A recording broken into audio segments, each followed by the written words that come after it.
I'm Not Crazy by ninjagall15.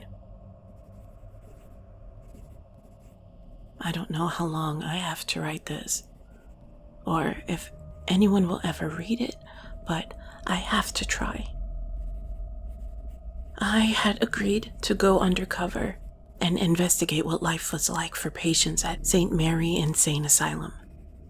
I could spend a week there, record my findings, and then work would return with the necessary documents to get me released to finish the story.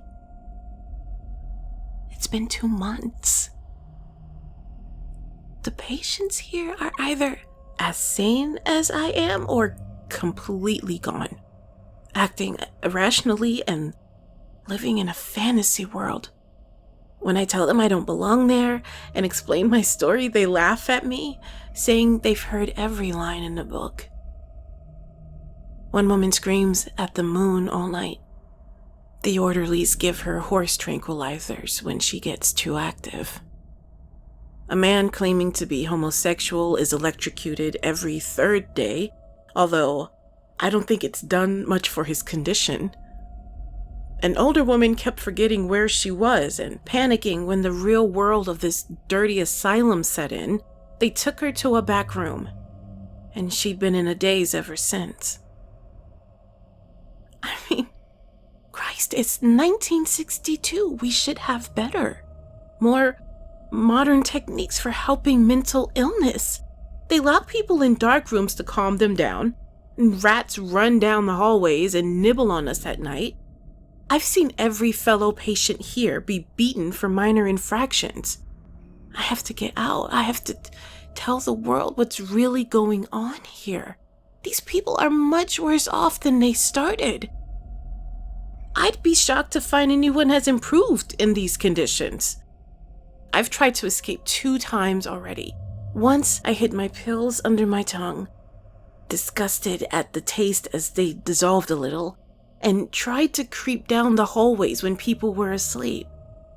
It almost worked, but an orderly noticed me, beat me, and tossed me into solitary for 2 days. The second time, I punched a guard out and almost made it out, but of course the front door would be locked at night. I was stupid. The guard regained consciousness, threw me in a spare room, and beat me bloody, laughing that nobody would believe a crazy woman. And they were right. My report went nowhere and my newest trauma went untreated. I'm writing this outside the back room. They caught me on my 3rd attempt and told me it would be my last. I snuck to the phone and called my office, begging them to come get me. They laughed.